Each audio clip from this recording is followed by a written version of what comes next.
अयोध्या के मिल्कीपुर उपचुनाव में सपा प्रत्याशी व अपने बेटे अजीत प्रसाद की हार पर स्थानीय सांसद अवधेश प्रसाद ने बड़ा दावा किया है।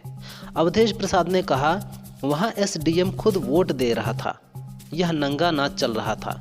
बाबा साहेब भीमराव अंबेडकर के संविधान को रौंदा गया है। कम से कम 80 से 85 हजार फर्जी वोट डाले गए हैं। यहाँ का सीईओ इनायत नगर थाने में बैठकर योगी बाबा से फोन पर बात कर रहा था। आम आदमी पार्टी के 22 नए विधायकों के साथ पार्टी संयोजक अरविंद केजरीवाल की बैठक खत्म हो गई। बैठक के बाद मीडिया से बात करते हुए आतिशी ने कहा, अरविंद केजरीवाल ने निर्देश दिया है कि जनता ने आम आदमी पार्टी के 22 विधायकों पर अपना भरोसा जताया है। अब हमारी जिम्मेदारी है कि हम उनकी सेवा करें, उनकी समस्याओं का समाधान करें और दूसरी बात, विपक्ष की भूमिका निभाना हमारी जिम्मेदारी है। अखिलेश यादव ने महाकुंभ में आए श्रद्धालुओं की भीड़ का वीडियो शेयर करते हुए योगी आदित्यनाथ सरकार से बड़ी मांग की है।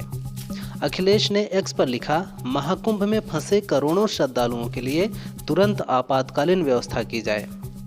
हर तरफ से जाम में भूखे, प्यासे, बेहाल और थके लोगों को मानवीय दृष्टि से देखा जाए। आम श्रद्धालु क्या इंसान नहीं हैं? दिल्ली विधानसभा चुनाव में आम आदमी पार्टी और अरविंद केजरीवाल की हार पर कवि कुमार विश्वास ने एक बार फिर तंज भरी प्रतिक्रिया दी है।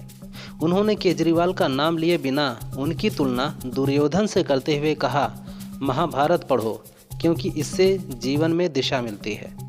मुझे पता था कि अगर मित्र दुर्योधन निकल जाए तो कर्ण की तरह रथ पर बैठे मत रहो, वहाँ से नीचे उतरो, उसका तो सर्वनाश होना ही है।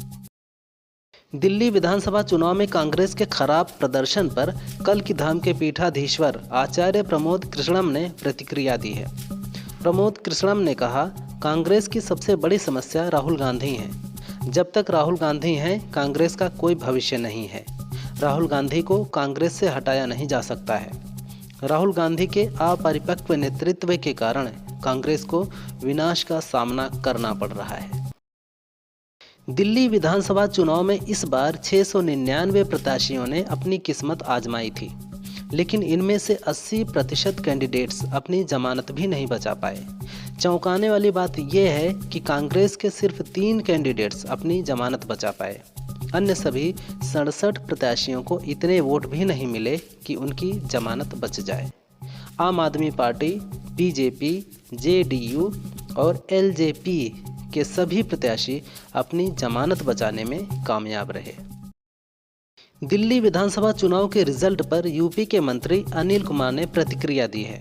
मंत्री ने कहा, निश्चित रूप से दिल्ली के लोग बधाई के पात्र हैं। दिल्ली की जनता ने बुद्धिमानी से निर्णय लिया है।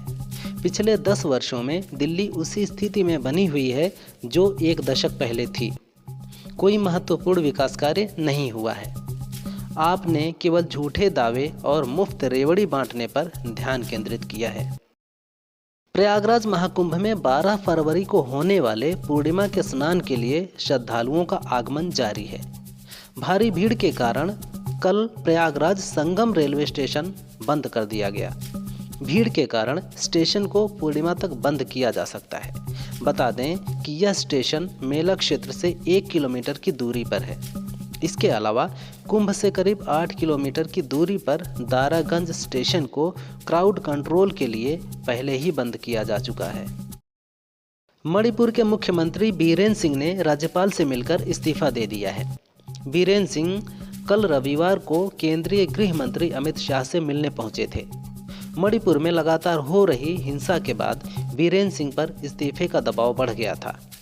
बीजेपी विधायकों ने ही बीरेन सिंह के खिलाफ मोर्चा खोल दिया था।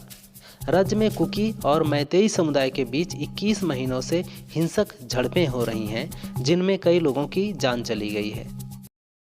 मणिपुर में हिंसक झड़पें अब भी जारी हैं। कई महीनों से जारी हिंसा पर अब तक काबू नहीं पाया जा सका है। इसे सीएम बीरेन सिंह की नाकामी के रूप में देखा जा रहा है। बीजेपी के ही 19 विधायकों ने सीएम का इस्तीफा मांगते हुए पीएम मोदी को पत्र लिखा था। इनमें कुकी, मैतेई और नगा विधायक शामिल थे। ऐसे में बीरेन सिंह को दिल्ली तलब किया गया, जहां शाह ने उनसे मुलाकात कर इस्तीफा देने की बात कह दी।